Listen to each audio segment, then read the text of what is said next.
Good morning, High-10 George Realty and Coldwell Banker Commercial George Realty. Thank you for your attendance. We got quite a few people in the room today, so that's exciting. So before we get started on this training, I wanted to let you know that I'm going to be rolling into the AIR training too, on lease agreements and purchase agreements. I can do both of those, but the reason we're starting with car is because sometimes it's an easier start if you're branching into commercial. So what I would recommend for those of you who are new, we have agents in here who are not new to commercial and some are, to kind of get a handle on the car commercial forms, and then you can move into AIR. Now, if you're in a transaction where the other agent and you're trying to write an offer says, no, we require an AIR contract, come to me. We'll write it together. I will help you. Okay.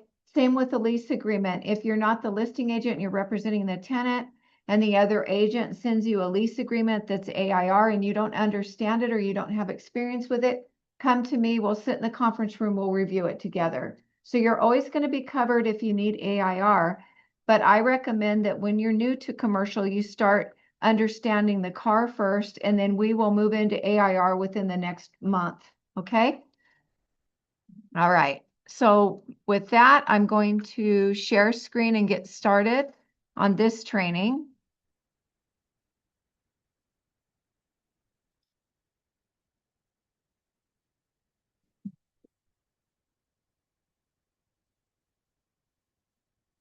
Let me minimize so I can see what I'm doing here. Okay.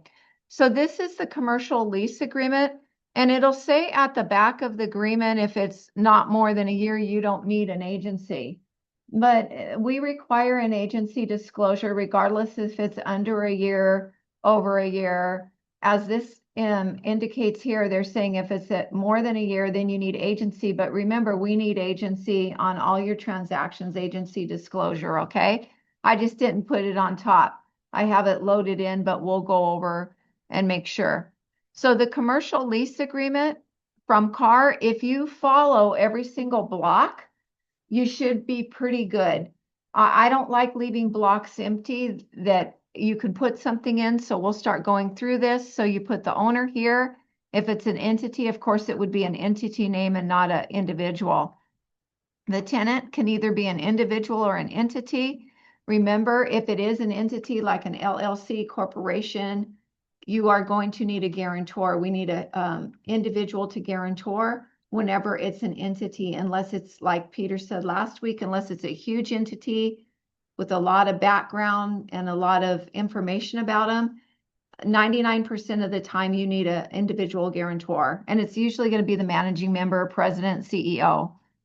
But for Sarah, since she's the tenant, and she's signing the lease and providing her credit checks out, that's good. Okay. So let me go backwards a little bit. If you are checking credit, you can draft this out and you can email it subject to lessor's review of credit and all financial documents. So if you want to move it along, you can put a draft across it. You know how we print and draft, and just tell them review it, but it's still subject to the lessor finishing their review, okay, of the credit. So you always want to put in. Before you go any further on that, explain that a little bit more because I didn't get it. So when you send out your application packages, sometimes you're concurrently working. Maybe, you've already done your letter of intent, which we did last week, and everybody's got the basics down of what they agree to. But maybe you're still checking, the lessor is still checking credit. You can draft this agreement out and say, hey, here's the draft. However, the lessor is still subject to, review of credit application and financial information. Yeah. So you can concurrently move, but just make sure they know, like I sent one out yesterday, a huge one, 60 some odd pages. And I said, here's a draft lease agreement. However, the lessor is still reviewing, the application packages because there was more than one. So I always want to be very transparent that, hey, we're concurrently working, but we're still reviewing. Okay. Because that could change. Think about it. That could change the security deposit. It could, change what's required on a security deposit. Okay. So here's the address. Now, this percentage of how much percentage of the building this particular unit occupies in the building, I just put an arbitrary figure of 10%. You can get that from the owner, property owner. They can tell you what the percentage is at that unit, or you can back into it by knowing the whole building square footage, and then, you know, multiply in to get the percentage. Like, let's say this was 1,000 square feet. Okay, so if you need help on that, if the landlord doesn't know, I can help you on that figure. What this is, square footage of rentable space in the entire property. See Exhibit A. If you have a floor plan, and now hopefully we know how to use Cubicasa, you can attach that and make that Exhibit A. So there's a floor plan, but let me caution you on the floor plans, please always put a disclaimer that this is approximate and for informational purposes only, because you don't want somebody saying, oh, wait, you know, this is 3 square feet, you know, less or whatever. Make sure you always have some form of disclaimer on the bottom of your brochures and your floor plans, okay? Okay. That are in the brochures or attached to the lease. So this term is going to begin on July 1st. And it's going to terminate within a year on 6/30/2027. You terminate the day before of when you started. I put 6 p.m. You could put 8 p.m. Give them time to, you know, clear out. I usually like to put a time, because if I don't, then it's till midnight. So I usually cap it at 6 or 8 p.m. But that's entirely up to the property owner. Okay. If there was a renewal extension, I would attach an addendum. I probably wouldn't write it here unless it's just one year extension. Okay. So you want to put that in here if there is an opportunity renewal. Okay. I have another question. Uh-huh. Okay, what if someone wanted a 5-year lease? That's fine. So we can put that automatically in. Oh, here, yeah. Yeah. Okay, I just wanted to make sure. Oh, yeah. But you did this as a year, so did we have to go year by year? No, you can do 5 years on this easy. So here you're checking only one box, right? Mhm. 3,500 per month. Okay, so since this is a year, we don't have step ups or increases on that. But if it was more than a year, you could do this and you could step it up. 3,500 per month for the period, the dates of July 1st through the 30th of next June, right?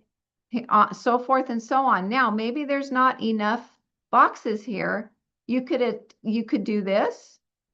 You could say in accordance with the attached rent schedule, which is what I like, because I can lay it out on Excel nicely and it's easy to follow. Maybe it's easier than this box, right? So you're going to put year 1, year 2, year 3. You're going to put the dates. You're going to put the rent, and then you're going to calculate the step ups. Maybe there's a 3% to 5% increase annually. So that is something that will be addressed in your letter of intent previously, and you clear it with the property owner. I like a rent schedule attached rather than trying to have somebody squint and read this and try to understand it. I think laying it out in line is a lot easier to follow and understand. Okay. But in this case, we're up here because it's only a year. Okay. Okay, so I left it to default that the base rent is due on the 1st. You could make it whatever day that the owner desires, but usually if you're starting on the 1st, it's going to be due on the 1st.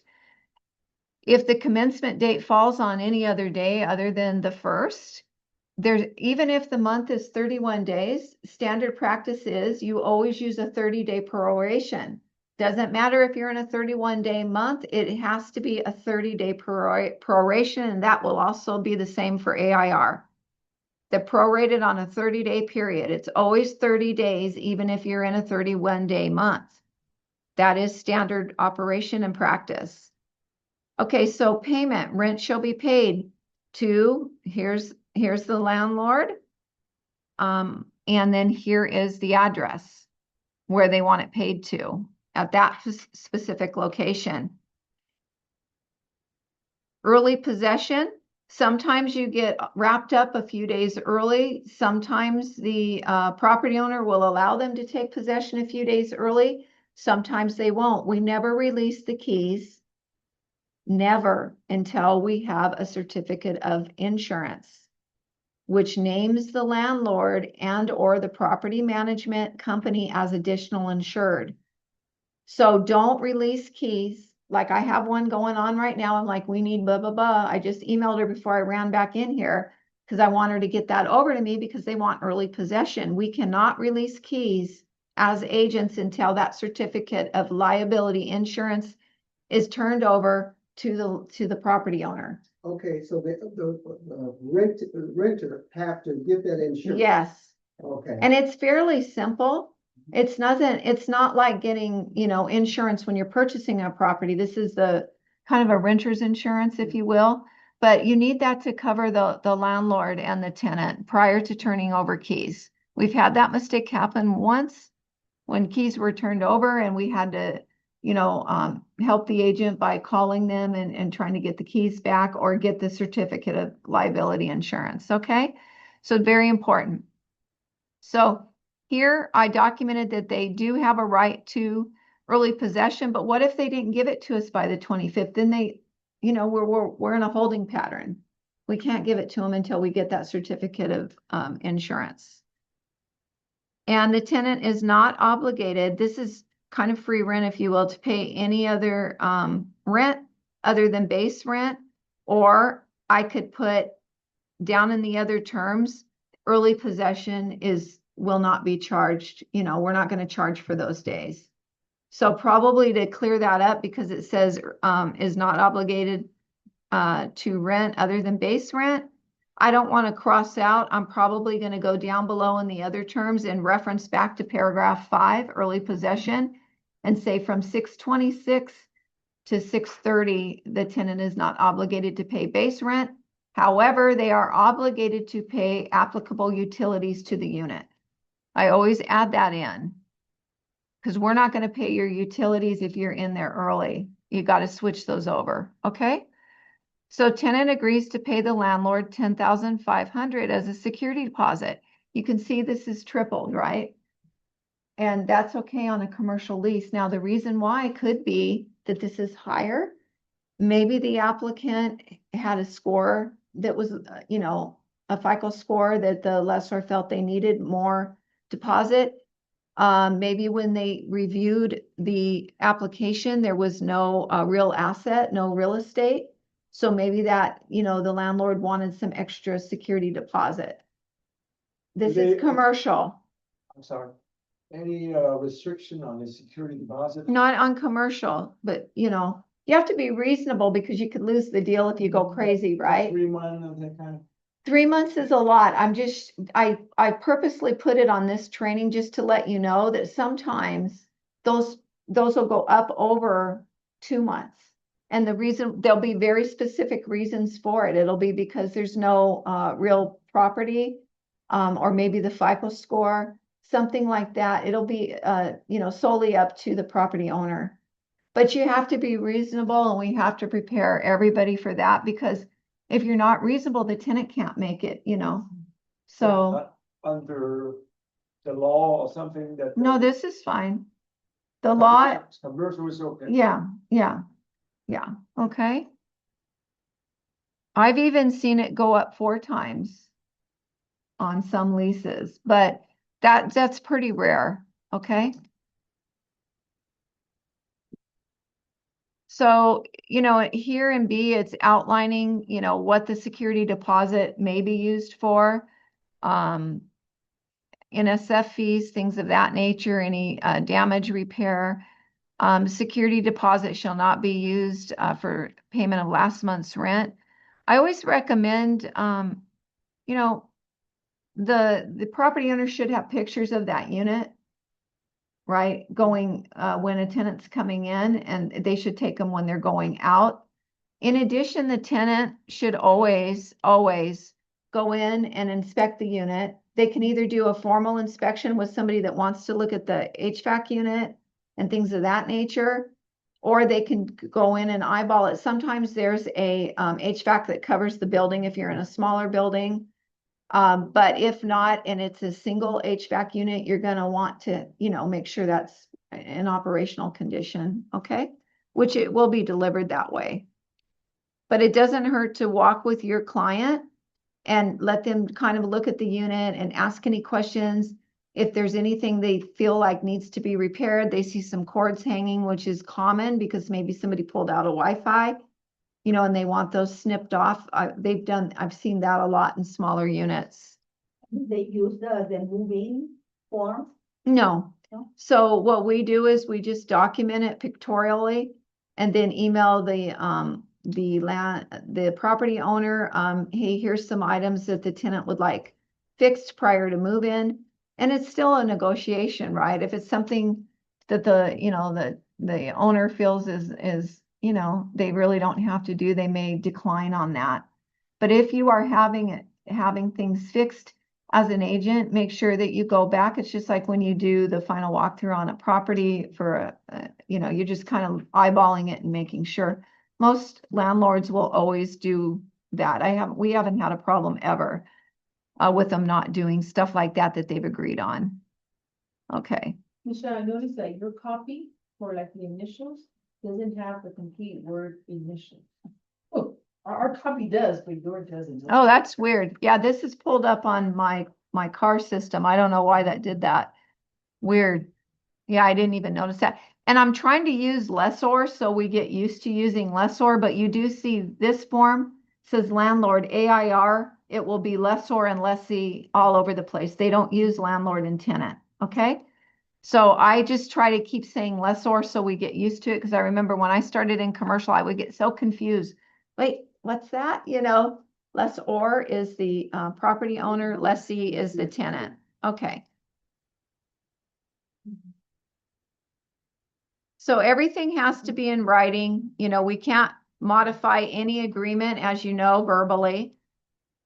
So the payments are down here. So when you're coming in, you're always wanting to get the first month's rent and the security deposit in a cashier's check. Now, if maybe the landlord has previous experience, maybe this was a prior tenant of theirs, it is up to them if they want to accept a check. But normally when we're directing as the tenant's agents, I always pre-email the agent, or if we're representing both, the tenant, I say, here are the items that we're going to need. Cashier's check in the amount of blah, blah. And if they have to do a guarantee document, not on this particular agreement, but on other ones, and it needs a notary, as Rosa knows, we always direct them to bring the $15 in cash for the notary and their driver's license, okay? So whatever you're gonna need. Can the tenant pay 2 or 3 months rent in advance? Yeah, if they want. Yeah, it's prepaid rent. But you know, I haven't really dealt with too much prepaid rent on commercial, because a lot of times, you know, they can, but the security deposit, they're managing that, you know. But yes, they can. In order for the landlord to pay enough funds, enough money to pay commission. Yeah, but yeah. Wait a minute, I didn't get that. He's saying because enough funds to pay commission. Yeah, I mean, it's really up to the landlord if they want to do that. Some of them, we work with a landlord that really doesn't want that. They don't want prepaids. They just want the first month and whatever the security deposit is. And that does bring up a good point. Make sure that you're going to get paid, right? So if you're the listing agent, you already know you're getting paid. It's on your listing agreement. But what if you're the tenant's agent? I just had an agent email me and say, do I have an agreement with the landlord? No, we do. Our brokerage does. But we've already, you know, emailed, put it in writing to make that agent comfortable that this is the portion we'll share with you. So you always want to get something in writing from the listing agent of what your commission will be. Have it up front, make sure you understand so you're not disappointed or thought you should have gotten more. And I will tell you that most landlords are only going to pay on the initial term only. They are not going to pay you on an option. Now, there's language in the AIR contract that they're going to pay on an option, but usually we already have the agreement set that they're not paying on the option. So these are just things to know. What, Michelle, before you go any further from that, just like you brought up, can they pay in advance? What forms will we use if they want to make, 2 more months or 3 months of more rent? It would be through here, right? It's free. You would have it through 7, 8, 9. So July, August, September. So then they would have paid through whatever the date is. Okay, I got you. And then you could document down below in the other terms that the tenant elected that it wasn't required, but they elected to pay 3 months in advance. You can document that, okay? 3 months in advance, even though, let's say that if there is 5 years, the contract. It's still, Yeah, they Right. can, but we don't require it. I haven't, like I said, the landlords that we work with, they're working more through the security deposit, right? They're not having them prepay rent, but of course you could. But it's safe to say that you're, as a owner, when the tenant is agreeing to pay you 3 months in advance, I mean, that's a good positive thing. It's for- positive, but some landlords don't require it or they'll just say, yeah, but yeah, you know, if they want to sweeten the pot, if the tenant's agent thinks that that's a good idea to sweeten the pot or whatever reason, or maybe it just works for their client. Yeah, sure, you can do that, but just document. Even though the dates will say what you collected and the amount will be amended to that amount, I would put something in the other terms that the tenant prepaid 2 months, because July is the first month and 2 months in advance, prepaid rent, okay? We did that, even, it wasn't a commercial, but it was a penthouse, remember that? you Yes. wanted to pay 3 months in advance? Yeah, and you can do it. It's just, what do people agree to? The restrictions on residential are on your security deposits, right? So, yeah, Michelle, you have situations where the commission is paid in 2 payments, 3 payments. yes, And if I recall, you said something about it all depends on the amount of the. yeah. Okay, so we have landlords that split the payments, right? So we also have to let the other agent know that if we're in that situation. And the reason why is, on bigger commercial leases, you're gonna see free rent, or we don't wanna call it free, we wanna language it as rental abatement. So there's rental abatement. We sign and execute the lease, it's fully executed. We only bill for half of the commission at that point, because guess what? There's abated rent of maybe 3 months, 6 months, depending on how big the lease is. The second half does not get invoiced until that tenant is paying rent, until we expend the abatement period, and then they start paying rent. So that's why there's a split sometimes in collecting commission. And thank you for bringing that up, Anna. You need to let the other agent know, because they're going to be like, no, I didn't know that. So that's another thing in your email, you will let them know. I always let them know no option commission. If there's rental abatement, I tell them when the second payment will be billed, and that there's only half going to be paid upon execution of the lease. Okay? Good. Parking, I like to always put, always, first come, first serve. I don't want them to think that they have a right to block spaces out if they don't. So you will always see all of the agreements that I have my hands on will always say first come, first serve. I don't like leaving the reserved. There's no reserved parking, so I put none. I like to just be, nope, there's none, so that everybody knows up front. Additional storage is not included. Most landlords aren't going to give you additional storage. You know, they don't have storage garages on these places. So But they can ask. they can ask, but you know, most of the buildings I've been on, I haven't even seen anywhere they could do that unless they erected things in the parking lot. But they can ask if there's an opportunity for additional storage, if there's a basement or something, but so far I haven't seen it. So make sure you're covering that it's not included.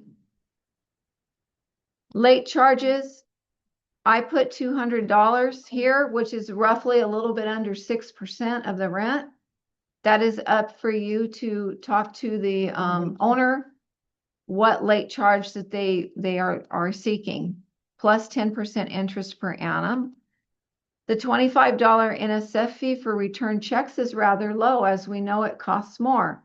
So if you want to amend that fee, you will amend it in the other information I'll show you below. But they can do direct deposit too, right? Yeah, if permitted by the owner, yeah. How many days can the landlord, say, yeah, you're late? I think it's, let me Right. see. Right? It depends on the agreement. Hang on. That's a good question. I didn't even look at that. I think it's 5, but let me look. Okay. Hang on, it's up here.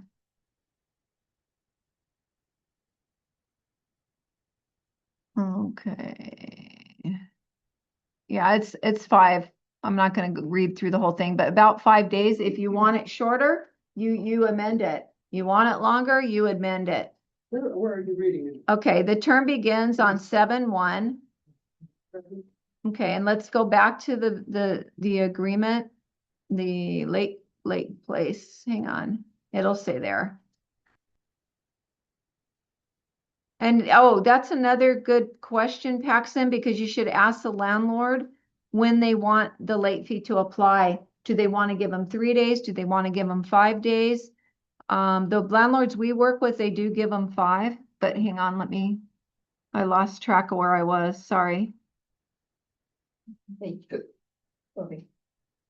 What page? Number 11. 11, okay.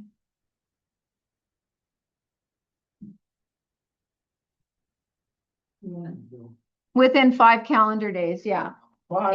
Yeah, I knew it was 5, but I was like, wait, where is it? I know these agreements, but sometimes I have to think where it is. It's really 5 calendar days, which is not business days, so your weekends are gonna count and all that. Okay, so Anything after the 5 days. yeah, and we always just leave that as a default if I'm using this contract. I believe it might be the same in AIR, but I'll look at it, okay? Zoning and land use. I like to remind people, and I've said this so many times in this training, make sure they're going to the city to check to make sure their business will be permitted at that building. Even if there was an occupant there that was the same type of business, we had them rezone a building in San Dimas that we had no clue about. And I told the gentleman, can you go to the city and check? Even though we were 90% sure it was okay. Well, they rezoned it. We didn't know. They made it a retail unit, which was really weird. So then, we scuffled with the city and got it, then they allowed him in. But please take care of that with your clients, because you owe a fiduciary to them to share your vast expertise.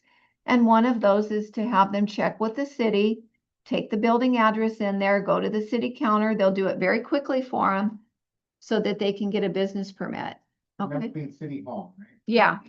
But the client has to do it, or? Yeah. The agent. The tenant, and I like them to do it prior to execution. And when I meet them at a unit, I always will say, as I'm handing them a brochure, okay, so what, you said your intended use was that, the landlord's okay with it, because obviously we've already checked with the landlord, but please make sure you're checking with the city as well for that intended use, okay? That's very important. Oh, because I could not believe they rezoned that building. Been on that building 7 years. I mean, it's better for them to check Oh, yeah. themselves, because if you check and then you get. And then something changes, right? So here you're going to see this checkbox. I've checked property operating expenses. That applies to triple net, common area maintenance. But I say, no, this is modified gross in my mind. So I checked the box just to show you guys. Okay. Here, but if it was a triple net where there was an extra fee, you would not check that box. A lot of these small office buildings, which I was, this sample happens to be that, There's not going to be triple net. It's going to be a modified gross lease. So here, the use is very important. Even though it's an insurance agency office, I like to put general office and. I always put general office. Why, I don't know, but I like to cover that it's also a general office, not just an insurance agency office or whatever it is. Can you explain triple net, please? Triple net means that they're going to be paying common area maintenance fees like exterior, like the lights outside, janitorial service, property taxes, things of that nature. So the contract upfront should be stated a triple net. You should have hashed that out in your letter of intent. Yeah. Or your brochure, like Jacqueline knows, because she makes our brochures. We always want the lease type in there. If you make a brochure, put what the lease type is, because people want to look that up and make sure that their client's okay with it. That should be hashed out at the very beginning before you get to this point. Yes. Yeah, because you don't want to surprise people. The worst is shocking somebody.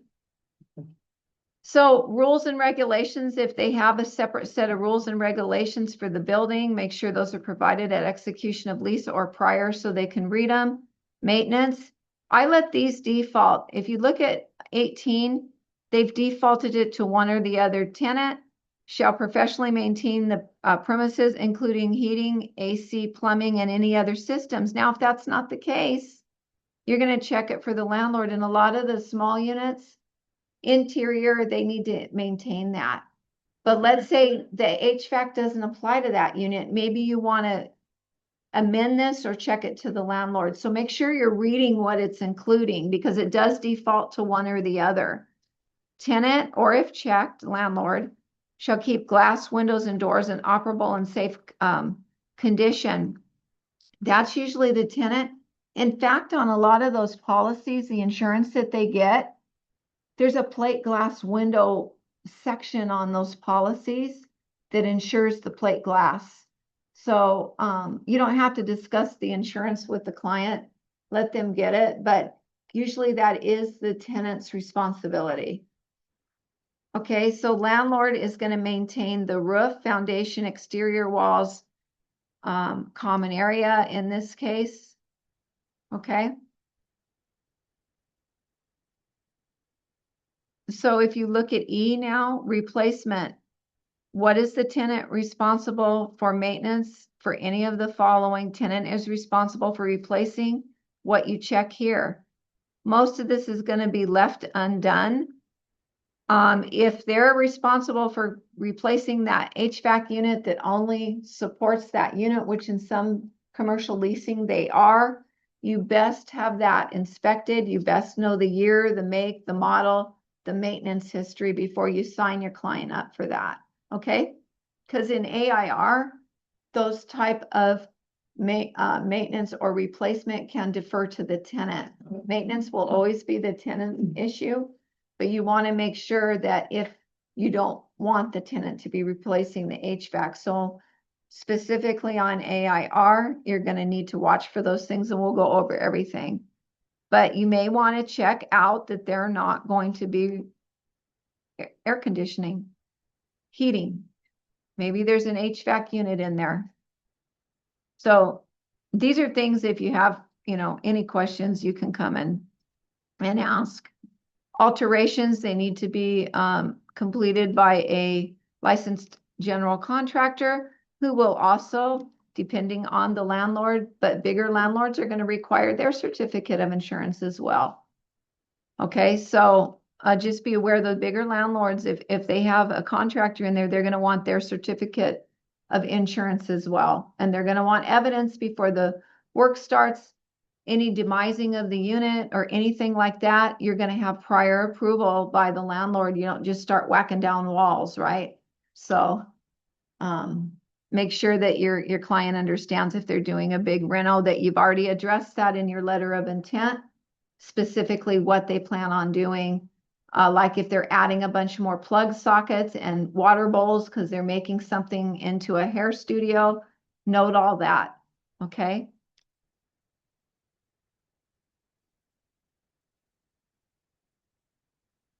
Okay, so if there's a government imposed alteration, that's a result of the tenant's use, it is, shall be tenants, landlord, wait a minute. Any alterations required by law as a result of tenant's use shall be tenants, landlord. That doesn't even make sense. Okay, let me back up. This is a mumbo jumbo. If you are in there rehabbing or you're a certain business use, one of the things as an agent, most of these little units have a bathroom, correct? You need to make sure, and you can put this right in your LOI, that the bathroom is already ADA compliant. Okay? Now, if your tenant goes in and does a rip on that unit, and then there's more ADA requirements, that's generally on that tenant. But at the initial, to be the good agent that we all are, we want to make sure that bathroom is ADA compliant, because ADA complying a bathroom could be over $10,000, meaning they're making the door bigger, the sinks and the toilets have appropriate separation. So that, yeah, bars, grab handles. Another thing I've seen is a back door had to be cut bigger because the front door had enough room, but the back door of the unit, which is the first time I've seen it, had to be chopped bigger. Okay. So anything like that that you notice, be asking in your LOI, are these ADI compliant? Okay. Just to protect everybody. Michelle, Mm-hmm. I missed the section where they, mentioned about it, tenants that carry insurance. Oh, okay, I'll go back. I'll show you. Okay, subletting an assignment, you're not allowed to do that.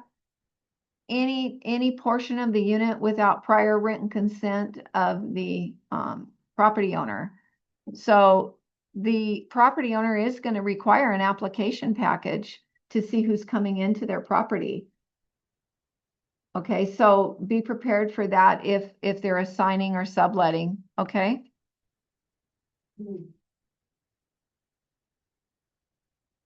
This, I liked on 24, this possession, I really like to amend this down. So what this is saying, if the landlord is unable to deliver possession within 60 calendar days after the signed commencement date, then the tenant may terminate. I don't like that. I think that's kind of long to leave somebody hanging if there was some issue with the unit over the landlord. So to me, I'm going to put 10 days or something. I'm going to amend it. I don't want my client waiting 60 days if there was some weird issue, right? So possession is really important. Michelle, the number 23. Is very important, Yes. the subletting assignment. How that can be negotiated with the landlord? Oh, it's If something easy. happens in the future. You just write an email and say, the tenants inform me that they're interested in subletting or assigning, because it's two different things, right? And then the landlord will start responding and say, what, application package would you like me to gather?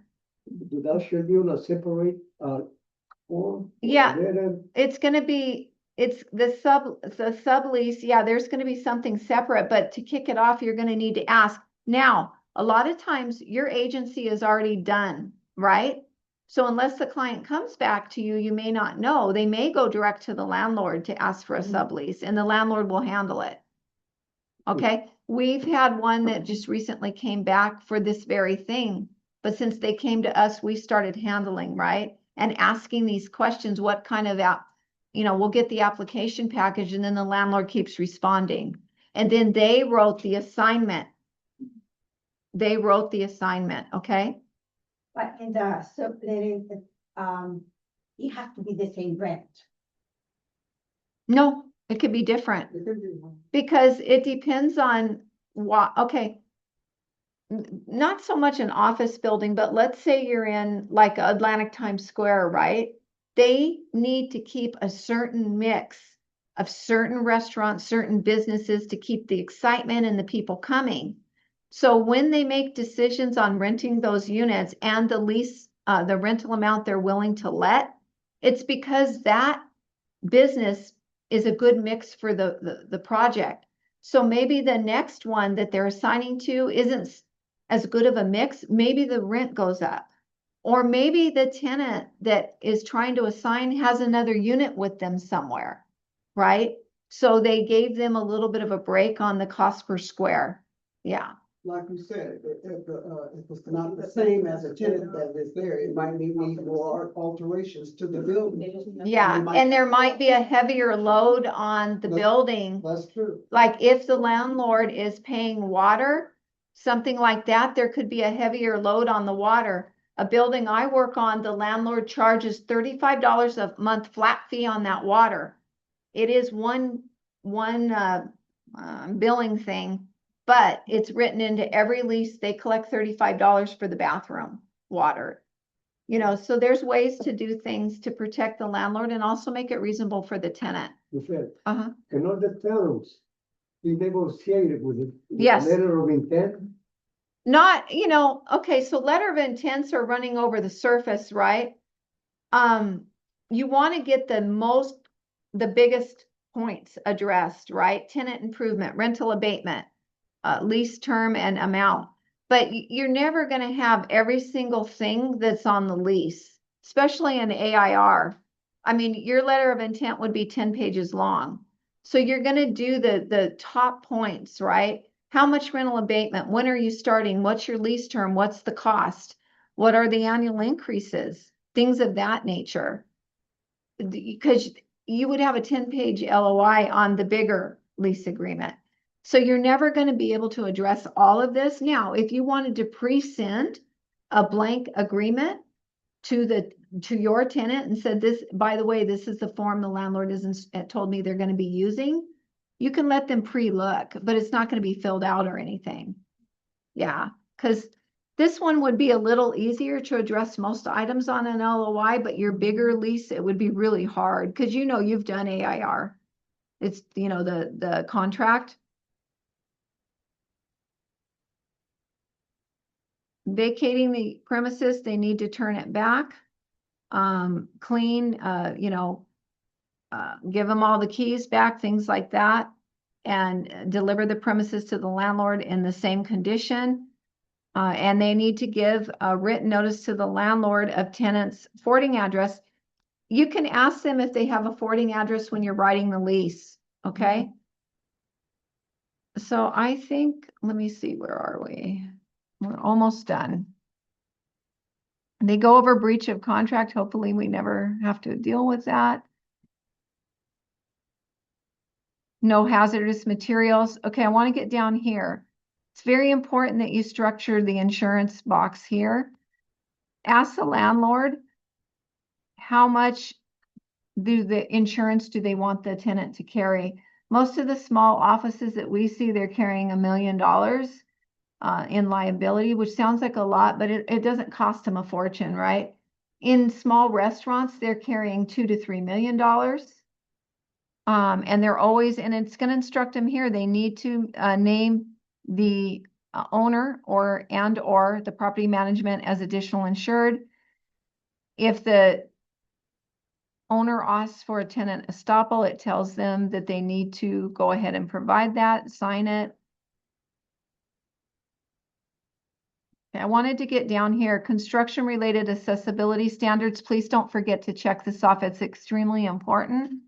The landlord states that the premises have or have not been certified by certified access specialists, or as I call it, CASP. It's usually have not been. Every lease I've done, I've never remembered checking that it has been done. It's always have not been done. No problem, just check it. But if it has been done, then you need to provide the report copy. See, it says right here, if the premises has been inspected, landlord states that has it been determined to meet all applicable construction accessibility standards for the civil code? Most of the time, 99% of the time, it's have not. I have not seen one we've had to check that it has been done. Okay, so just don't miss that box.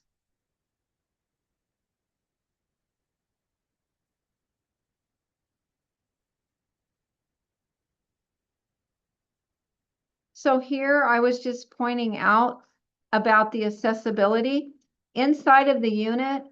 and you don't have to put this in, but usually inside of the unit for accessibility is going to be on the tenant. We're on D, right? Yeah, exterior for accessibility, sidewalks, whatever is required by the civil code is the landlord's responsibility. Okay?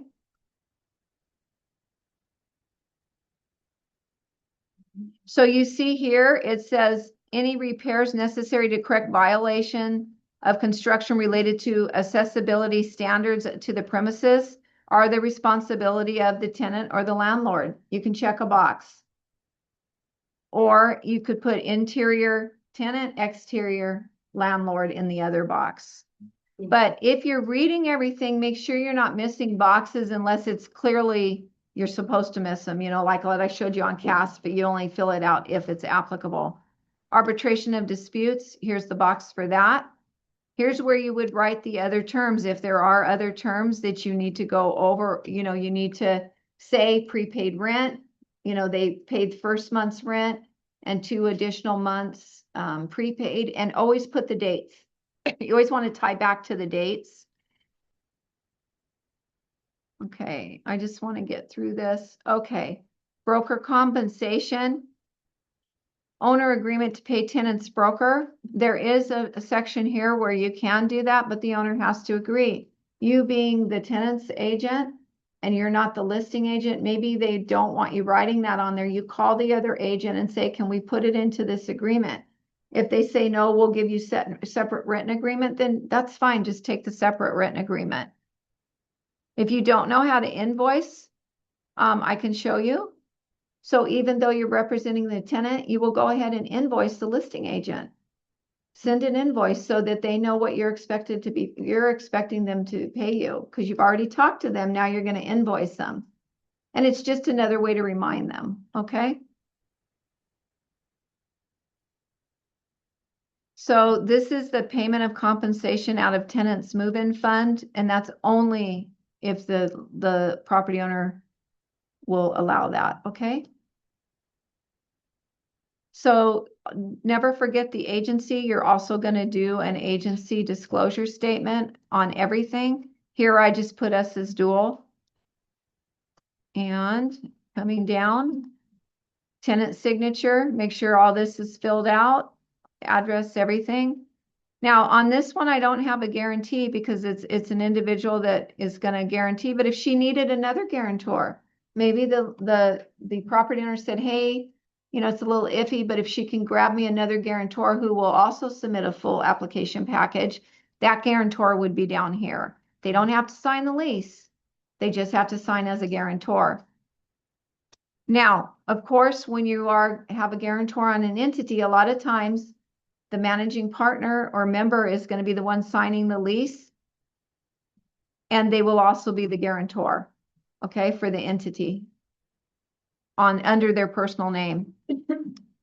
So here, let's go down, and then the landlord is going to sign. So I know that's a lot to address in one day, but just start looking at this, because if you look at it and then you look at the checklist that Anna has put together and are on our website, you'll have a good handle on it before we move into AIR.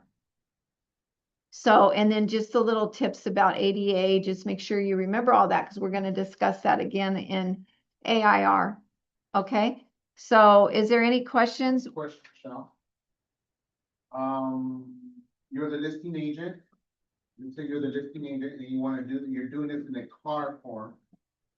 And the other agent, the buyer agent, does it in an AIR form. No, it won't happen because the listing agent's going to write the lease. Okay, got it. Yeah. Whatever the listing agent goes by, right? Whatever the property owner wants, and then the listing agent writes the lease. We're responsible for writing the lease when we list. And I mean, I'm trying to think, have I ever seen a tenant's agent write the lease? No, we always write the lease. Okay. Any other questions before I stop the share? What is the normal commission usually? It's whatever you negotiate, but you can do, What's the norm, 5%. 5% of the owner? Yeah, but I'm talking, you're only gonna take your side, right? On the listing agreement, you could put 3%. Maybe they'll let out another 2%.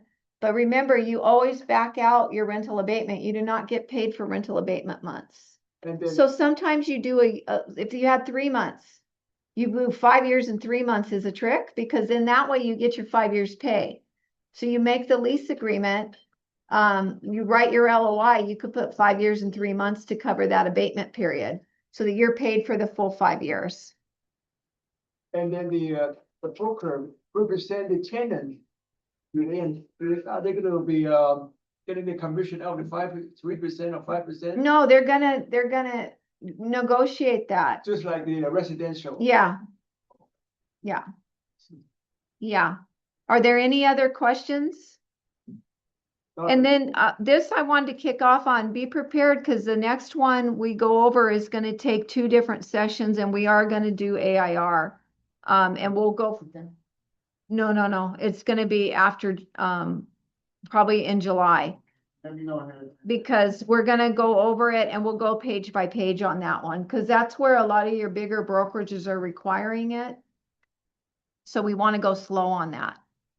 Okay, so thank you all for attending. I appreciate it. Thank you, Michelle. Grateful for all of you. I appreciate all of you. Thank you very much. Have a good weekend.